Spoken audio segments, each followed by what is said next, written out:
Hello. ஆமா சொல்லுங்க. என்ன சொல்றீங்க? அனுப்பியிருப்பானே. ஓகே ஓகே, நான் செக் பண்ணிட்டு சொல்றேன்.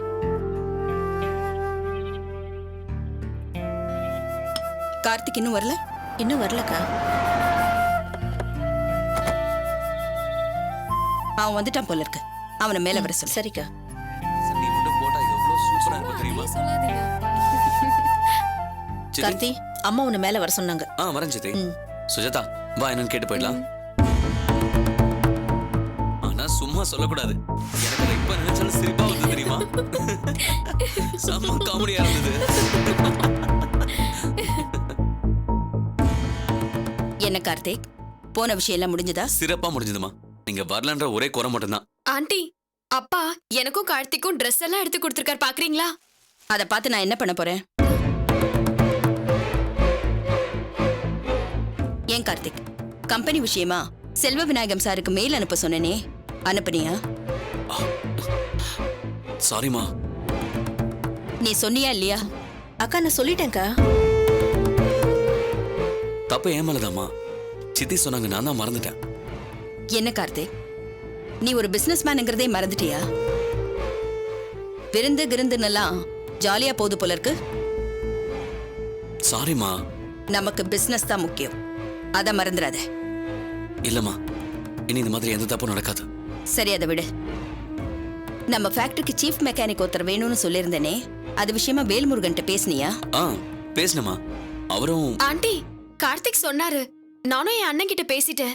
அவரும் நம்ம கம்பெனிக்கு வேலைக்கு வரேன்னு சொல்லிட்டாரு. அவர் வேலை பார்க்குற கம்பெனில அவர் தான் சீஃப் மெக்கானிக். நல்ல எக்ஸ்பீரியன்ஸ் இருக்கு ஆண்டி. ஆரம்பத்துல 2000 ரூபாய் சம்பளத்துக்கு போனாரு. இப்ப 18,000 ரூபாய் சம்பளம் வாங்கிட்டு இருக்காரு. கம்பெனில அவருக்கு ரொம்ப நல்ல பேர் ஆண்டி.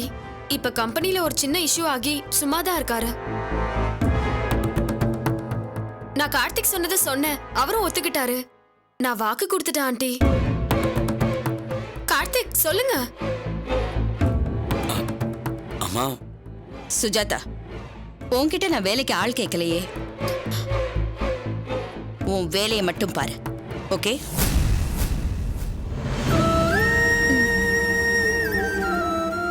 போ.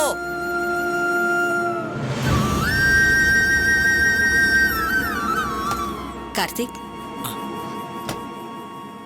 என் மேல கோவமாப்பா? இல்லம்மா, நான் எதுக்கு உங்க மேல கோவப்பட போறேன்? கவனத்துல வச்சுக்கோ. குடும்ப உறவுகள் வேற, பிசினஸ் வேற. பிசினஸையும் குடும்பத்தையும் போட்டு குழப்பிக்கிட்டா என்ன நடக்கும்னு உனக்கே தெரியும். குடும்பமும் சரியா நடக்காது, பிசினஸும் நடக்காது. எது எது எங்கெங்க இருக்கணுமோ அதது அங்கங்கதான் இருக்கணும். போ, போய் மெயில் அனுப்பு. சரிம்மா. அப்புறம் மெக்கானிக் விஷயத்த நானே பாத்துக்கிறேன். கார்த்திக், நீங்க சுவிட்சர்லாந்துக்கு ஹனிமூன் போக நான் ஏற்பாடு பண்ணிருக்கேன். உனக்கு ஓகே தானே? ஓகேமா. டிக்கெட்ஸ் புக் பண்ணிடுறேன். போ.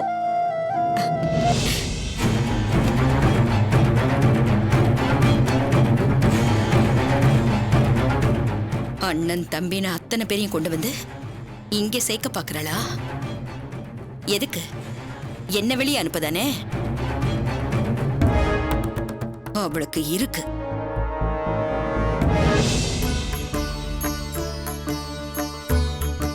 டேய் மூர்த்தி, ஏன்டா இப்படி ஓடுற? என்னடா இங்க போய் கூட்டி வந்திருக்க? என்னது இங்க கூட்டி வந்திருக்கனா? பாரு மச்சான், நல்லா பாரு. டேய், இது ராஜு மணி அடிச்ச கோயில்டா. வா வா வா வா வா. அதே கோயில், அதே மணி. வா மச்சான். ஏய், என்ன மச்சான் கைய உதறற? பின்ன என்ன பண்ண சொல்ற? உன் கூட வந்து மணி அடிக்க சொல்றியா? கரெக்ட்டா சொல்லடா மச்சான். மணி அடிக்க தான் நாம வந்திருக்கோம். என்னடா விளையாடுறியா? ஏதோ இருக்கிற காசை வச்சு தண்ணி அடிக்கலான்னு பார்த்தா நீ இங்க கூட்டிட்டு வந்து மணி அடிக்க சொல்ற? உன்ன மாதிரி ஒரு முட்டாளை வச்சு நான் என்ன பண்ண போறேனே தெரியல கணேசா. மச்சான் புரிஞ்சுக்க மச்சான். கேவலம் அந்த ராஜு ஒரு டொங்கிரி பையன். அவனே மணி அடிச்சு இவ்வளவு வசதியா இருக்கும்போது நாம மணி அடிச்சா பெரிய ஆள் ஆக முடியாதா? மச்சான், அவனுக்கு ஒரு பப்ளிக் ஸ்டார் கிடைக்கும் போது நமக்கு ஒரு சூப்பர் ஸ்டாரே கிடைப்பாரா? வாடா மச்சான் மணி அடிப்போம். எவ்வளவு இழுச்ச வாய மாட்டுவாடா. சும்மா விளையாடாதடா. ஏதோ அவன் லக்கு அப்படி நடந்திருக்கு. நமக்கு நடக்குமா என்ன? நீ வேணா போய் அடி. மச்சான் கிண்டல் பண்ணாதடா. ஏன்டா எல்லாத்தையுமே நெகட்டிவா பாக்குற? பாசிட்டிவா பாரு மச்சான். அப்போ வினோதினி கர்ப்பமா இருக்கிறதையும் பாசிட்டிவா நீ நினைக்கலாம்ல? எதுக்கு எதை நண்பா பேசுற? ஏன் நண்பா என் மனசை இப்படி காயப்படுத்துற? இது நடக்கும்டா. வா. டேய் நாள் அடிக்க முடியாது போடா. கணேசா கணேசா கணேசா மணி அடிச்சா பெரிய ஆளாகலாம்டா. ஆ, அப்போ ஒண்ணு பண்ணு, நீயே போய் மணி அடி, நான் அப்படி உட்கார்ந்துட்டு நீ பெரிய ஆள் ஆகிறத பாக்குறேன்.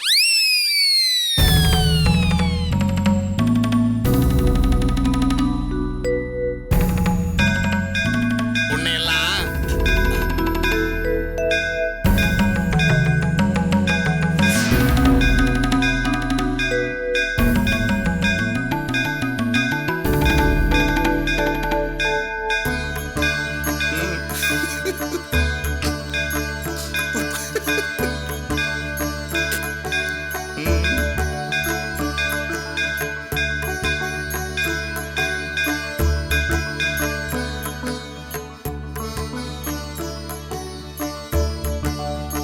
அப்பாடா. ஆ.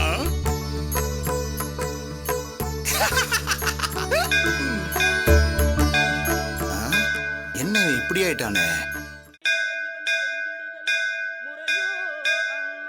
இவன் பொண்டாட்டியை நினைச்சு இவனுக்கு மூளை குழம்பிருச்சோ?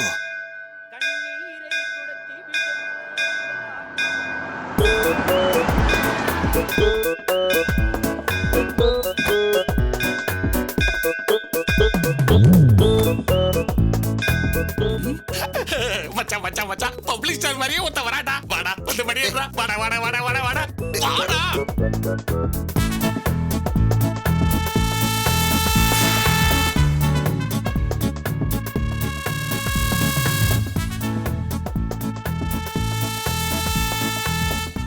கடவுளே, நீ எனக்கு எல்லாத்தையும் கொடுத்திருக்க. எங்க அப்பா எனக்காக ரொம்ப கஷ்டப்பட்டிருக்காரு. அவர் ரொம்ப உடம்பு சரியில்லாம இருக்காரு.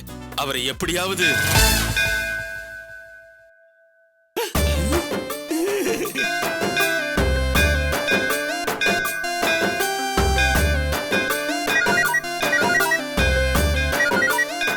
சொல்லுப்பா.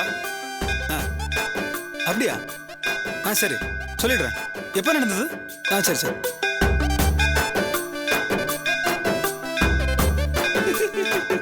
பாத்தியா, அதிர்ஷ்டம் அடிக்க போகுது.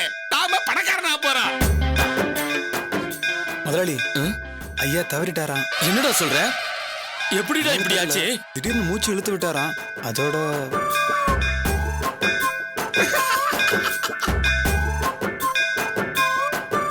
இவன் கெட்ட நேரத்துல மணி அடிச்சுதான் எங்க அப்பாவை கொண்டு இருக்கான்.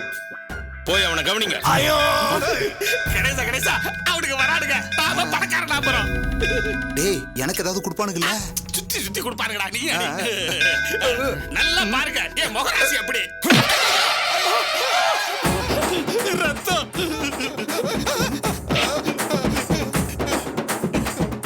டேய், நல்லா இருந்த எங்க அப்பாவை தப்பான நேரத்துல மணி அடிச்சு அவருக்கு சாவு மணி அடிச்சு கொன்னுட்டியாடா பாவி. பாவி, அடிங்கடா இவனை. அடிச்சு ஒதுங்கடா.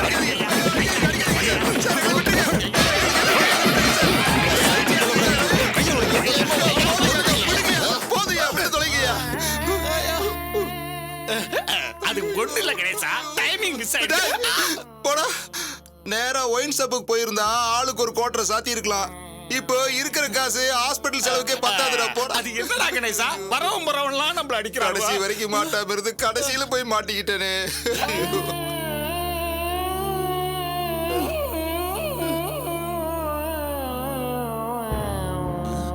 ஐயோ.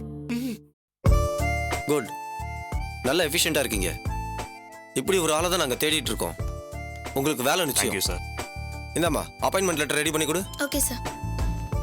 நீங்க கேட்ட சம்பளத்தை தரோம். உங்களுக்கு தேவையான இன்சென்டிவ்ஸ், அலவன்ஸ் நாளுக்கு நாள் ஏறிக்கிட்டே இருக்கும். Thank you sir. உங்களை மாதிரி எஃபிஷியண்டான ஆளுங்க யாரும் வரதே இல்லை. ஒரு சின்ன டவுட் கேட்கலாமா? கேளுங்க சார். இவ்வளவு திறமையான ஆளை எந்த கம்பெனிலையும் வெளியே அனுப்ப மாட்டாங்க. நீங்க ஏன் கம்பெனி விட்டு வெளியே வந்தீங்க? சொல்லுங்க. உங்களை ஏன் கம்பெனிலேருந்து விலக்குனாங்க? இல்லை நீங்களே விலகுனீங்களா? சார், அது வந்து சம்பளம் பத்தாம கூட இருந்திருக்கலாம். சொல்லுங்க, சும்மா சொல்லுங்க. ஒரு ஃபார்மாலிட்டிக்காக தான் இதை கேட்குறேன். தேவைப்பட்டா நீங்க வேலை பார்த்த கம்பெனிலேருந்து இந்த டீட்டெயில்ஸ் என்னால் கேதர் பண்ண முடியும். சொல்லுங்க. சார், எங்கள் கம்பெனியில் வேலை பார்த்த ஒருத்தருக்கு அடிபட்டுச்சு சார்.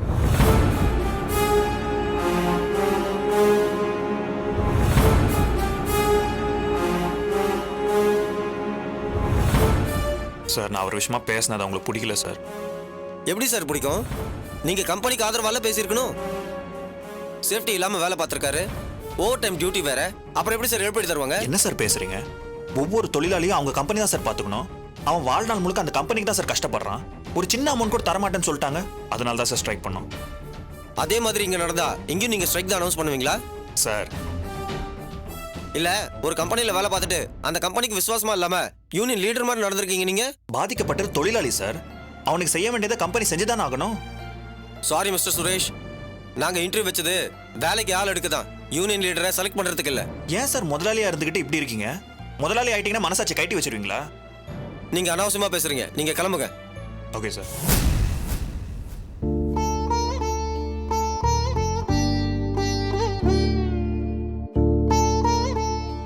அம்மா டேப்லெட்.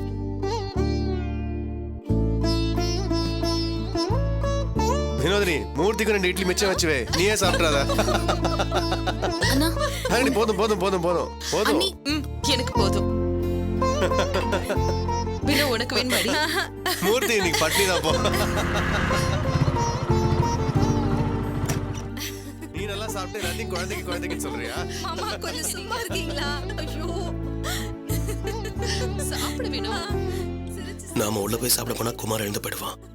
எதுக்கு வம்பு?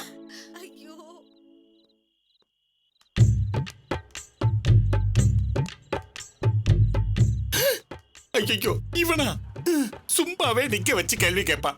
இந்த கோலத்துல போனோம்னா அடிச்சில்ல கேட்பான். சரி, அவன் உள்ள போட்டோம், நாம வெளியே வெயிட் பண்ணுவோம். ஐயோ ஐயோ போக மாட்டேங்கிறானே, நான் என்ன பண்ணுவேன்? மூர்த்தி, என்ன மூர்த்தி, நீ என்னப்பா பிளாட்ஃபாரத்துல உட்காந்துருக்க? யோ நான் எங்க உட்காந்தா உனக்கு என்னையா? போயா. என்ன மூர்த்தி, அடிச்சு தோந்துட்டாங்க போல இருக்கு. யோ போயாங்கறல்ல, நானே வாட்ச தொலைச்சிட்டேன்னு தேடிட்டு இருக்கேன். போயா முதல்ல. நீ மான மரியாதையை தான் தொலைப்பேன்னு கேள்விப்பட்டிருக்கேன். வாட்சையுமா? உனக்கு எதுக்கு வாட்சு?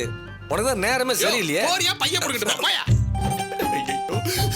நம்ம பெருமை ஊர் உலகம் முழுக்க தெரிஞ்சிருக்கும் போல இருக்குதே. ஆஹா, இங்க நின்னோம்னா கண்ட பயல்களுக்கும் பதில் சொல்ல வேண்டியிருக்கும். பேசாம உள்ளே போயிருவோம்.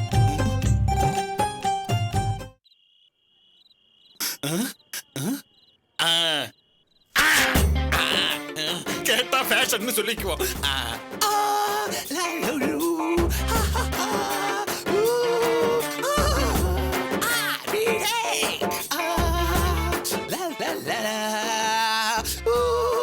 ஏனில்ல இங்க வா. சட்டை யார் கிழிச்சா? கிழிச்சாவா? வாட் கிழிச்சா? என்ன பிரகாஷ் நீ படிச்சாலு நாகரிகம் ஃபேஷன்ஸ்லாம் தெரியும் நினைச்சா கிழிசல் அது இதுங்கற இட்ஸ் ஃபேஷன்ஸ்யா. அப்ப வாசல்ல நின்னுட்டு இருக்கும்போதே கிழிஞ்சிருக்கணுமே. அப்ப பாக்கெட் மட்டும் தான் கிழிஞ்சிருந்தது. இப்ப சட்டை கையும் சேர்த்து கிழிஞ்சிருக்கு. எப்படி? எல்லாத்தையும் பார்த்துட்டு தான் உட்கார்ந்து இருந்திருக்கான். சரி சொல்லு, இன்னைக்கு எங்க அடி வாங்கிட்டு வர? நீ வேற பிரகாஷ், நம்மள எல்லாம் டச் பண்றதுக்கு ஆள் இருக்குதா என்ன? அப்படியே அத்தை, பைக் சத்தம் கேட்டுச்சு. அவர் இன்னும் வரல. ஆமாமா, வந்துட்டான்னு தான் நினைச்சேன். சொல்ல போறியா இல்லையா? பிரகாஷ் ஹாய் அம்மா. என்ன தம்பி இதெல்லாம்? இதெல்லாம் ஃபேஷன்ஸ் பா. ஏங்க இங்க என்ன உட்கார்ந்துட்டு இருக்கீங்க? உள்ள வாங்க. இல்ல, குமார் சாப்பிட்டுக்கிட்டு இருக்கான். அதான் வெளியே பைக்லயே உட்காந்துட்டேன். என்ன சொல்ற பிரகாஷ்? இல்லம்மா, நான் உள்ள வந்தா சாப்பிடுறத பாதிலே விட்டுட்டு எழுந்துருவான். அதான் வெளியே பைக்லயே உட்காந்துட்டேன். நீ உள்ள வாப்பா. சாப்பிட்டாங்களா? நீ வான்னு சொல்றேன்ல முதல்ல.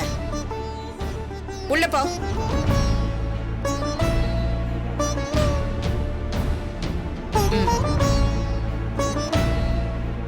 குமார், என்னம்மா? அண்ணன் தம்பிக்குள்ள என்ன சண்டை வீராப்பு? விடுடா, அவன் பாவம் இல்லையா? குமார், என்னப்பா இது? நான் பேசிக்கிட்டே இருக்கேன், நீ பாட்டுக்கு போயிட்டே இருக்க. நீ பாதியில எழுந்திருக்க கூடாதுன்னு தான் அவன் புரிஞ்சுக்கிட்டு வெளியிலேயே நின்னா.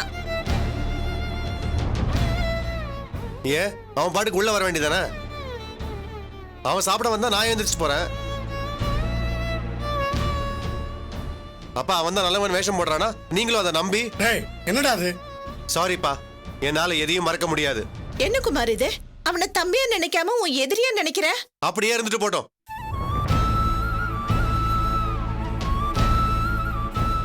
இவர் வருவாராம், நான் சாப்பிடுறத பாப்பாரா, வெளியிலேயே நிப்பாராம். அதை நீங்க வேணா நம்புங்க, நான் நம்ப தயாரா இல்ல. டே குமார், மா விடுங்கம்மா. இல்ல பிரகாஷ், அவன் மனசுல உன்னை எதிரியாவே பாக்குறான். அத்தை அப்படிலாம் இல்ல அத்தை. மாமா பத்தி நமக்கு தெரியாதா? கொஞ்ச நாள் எல்லாம் சரியா போயிடும். மணிக்குட்டி நீ சாப்பிட்டியா?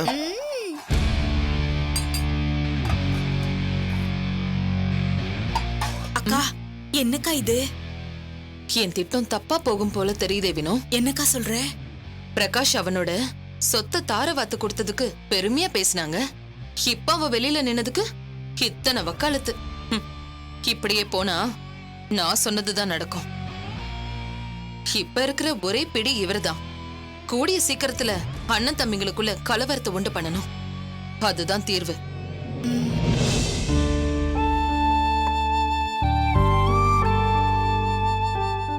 என்ன மாமா, இன்டர்வியூக்கு போனீங்களா? என்னாச்சு? வேலைக்கு வரதான் சொன்னாங்க தாரிணி. அதை நான் தான் வேண்டாம்னு சொல்லிட்டேன். என்ன மாமா சொல்றீங்க? இல்ல முதல்ல 6 மாசம் டெம்பரரியா தான் வச்சுப்பாங்களாம். அதுவும் கம்மி சம்பளம் தான் தருவாங்களாம். மாமா ஆமா தாரிணி, வேலைக்கு சேர்ந்து 6 மாசம் கழிச்சு தான் 2000 ரூபாய் சம்பளத்துல ஆரம்பிப்பாங்களாம். என்ன மாமா சொல்றீங்க? நிஜமாதான் சொல்றீங்களா? உங்க படிப்பு என்ன, சர்வீஸ் என்ன? ஏன் அப்படி சொன்னாங்க? அவங்க கம்பெனி ரூல்ஸ் அப்படியா? என்ன ரூல்ஸ்? என்ன இருந்தாலும் நீங்க சீனியர் மெக்கானிக் மாமா. எந்த கம்பெனில வேலை பாத்தீங்கன்னு கேட்டிருப்பாங்கல்ல? கேட்டாங்க தான். ஆனா என்ன இழுக்கிறீங்க மாமா? உங்க சர்டிபிகேட்ல தெரிஞ்சிருக்குமே நீங்க சீனியர் மெக்கானிக்னு. அப்புறம் ஏன் மாமா அப்படி சொல்லிருப்பாங்க? ஆமா தாரிணி, நான் சொன்னேன். அட போங்க மாமா, அவங்க பேசினாங்கன்னு நீங்க கேட்டுட்டு வந்துட்டீங்களா? பொதுவா உங்களை மாதிரி மெக்கானிக் படிச்சவங்களுக்கு எக்ஸ்பீரியன்ஸ் இருந்தா நல்ல மதிப்பு இருக்கும் மாமா. பாத்தீங்கல்ல அன்னைக்கு கார்த்திக் சார் என்ன சொன்னாரு? உங்களை மாதிரி ஒருத்தர் இருந்தா சொல்லுங்க, அவருக்கு ஆரம்பத்திலேயே 25,000 ரூபாய் சம்பளம்னு. அப்படி இருக்கிறப்போ இவங்க மட்டும் எப்படி டெம்பரரியா வேலைக்கு சேர்த்து அதுக்கு பிறகு கன்ஃபார்ம் பண்ணி அதுவும் 6 மாசத்துக்கு அப்புறம் 2000 சம்பளம் பேசுவாங்களா? என்ன மாமா முட்டாள்தனமா இருக்கு. என்ன நினைச்சிட்டாங்க அவங்க உங்களை? நீங்க கேட்டுட்டு வந்திருக்கணும் மாமா. சீனியர் மெக்கானிக் டெம்பரரியா அது எப்படி மாமா சொல்லுவாங்க? நான் உன்கிட்ட பொய் சொன்னேன் தாரிணி. பொய்யா? என்ன மாமா சொல்றீங்க? முதல்ல நான் போனதும் சர்டிபிகேட்டை பார்த்து அப்பாயின்மெண்ட் ஆர்டர் அடிக்க சொன்னாங்க. சாரி மிஸ்டர் சுரேஷ், நாங்க இன்டர்வியூ வச்சது வேலைக்கு ஆள் எடுக்க தான், யூனியன் லீடரை செலக்ட் பண்றதுக்கு இல்ல. மாமா எனக்கு வேலை கிடைக்கல, இந்த மாதிரி பிரச்சனைன்னு சொன்னா நீ வருத்தப்படுவேன் தான். ஐயோ என்ன மாமா நீங்க? நான் எதுக்கு வருத்தப்பட போறேன்? எனக்கு வருத்தெல்லாம் உங்க தகுதி தெரியாம பேசிட்டாங்கன்னு தான். மத்தபடி வேற ஒண்ணும் இல்ல மாமா. விடுங்க மாமா, இந்த வேலை இல்லைன்னா இன்னொரு வேலை, இன்னொரு கம்பெனி. இல்ல தாரிணி, அது ரொம்ப கஷ்டம். மாமா ஆமா தாரிணி, இனி எங்க போனாலும் அந்த கேள்வியை தான் கேட்பாங்க. நம்ம சொல்லாம மறைச்சாலும் பழைய கம்பெனியில் விசாரிச்சு தெரிஞ்சுப்பாங்க. எனக்கு கூட தோணுச்சு பேசாம கார்த்திக் கம்பெனியில் வேலைக்கு சேர்ந்துடலாமான்னு. வேண்டாம் மாமா, தப்பாயிடும் மாமா. என்ன தாரிணி சொல்ற? அங்க சேர்றதுல என்ன தப்பு? வேண்டாம் மாமா. தாரணி சொல்றதும் சரிதான்ப்பா. அப்பா அங்க ஜாயின் பண்ணணும்னு தான் நினைச்சேன். ஆனா எனக்கு கொஞ்சம் கன்ஃபியூஷனா இருக்கு. இல்ல சுரேஷ், நம்ம தாரணிக்கும் சம்பந்தி அம்மாவுக்கும் நடுவுல சின்ன மனக்கசப்பு இருக்கு சுரேஷ். சொந்தம்னு ஆனதுக்கு அப்புறம் அங்க போய் வேலைக்குன்னு நிக்கிறது.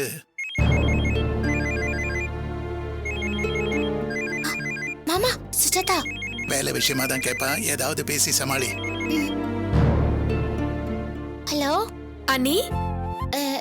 என்ன சுஜாதா, விருந்து விஷயத்த ஆன்ட்டி கிட்ட சொன்னியா? என்ன சொன்னாங்க? சந்தோஷப்பட்டாங்களா? இல்ல அண்ணி, அண்ணன் வேலை விஷயமா சொல்ல மறந்துட்டேன். சுரேஷ் மாமா ஒரு கம்பெனிக்கு இன்டர்வியூக்கு போனாரு. சாரி சுஜாதா, தப்பா எடுத்துக்காத. உன் பேச்ச மீறிலாம் போல. அவர் ஃப்ரெண்டு சொல்லியிருந்தாரா, தட்ட முடியல, எதுக்கும் போய் பாப்பன்னு போனா அவங்க வேலை தரேன்னு சொல்லிட்டாங்களாம். சம்பளம் ஆரம்பத்துல 20,000. என்ன நீ சொல்றீங்க? ஆமா, நீ இது விஷயமா வருத்தப்படாத என்ன? சரிங்க அண்ணி, நான் அப்புறம் பேசுறேன். சரி சுஜாதா. மாமா சுரேஷ், உனக்கு வேலை கிடைக்கலன்னா என்ன, சமாளிச்சிடலாம்.